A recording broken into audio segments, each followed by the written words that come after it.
Now I am creating two circles. If I created line from this circle to this circle, press escape button. Now this line is not tangent to these both circles.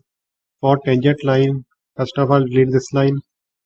For tangent line, select line command, specify first point, type here tan, TAN, press enter.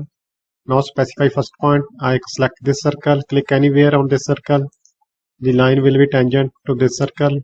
Specify next point. Again type tan. Press enter. Select this circle, click on anywhere on this circle.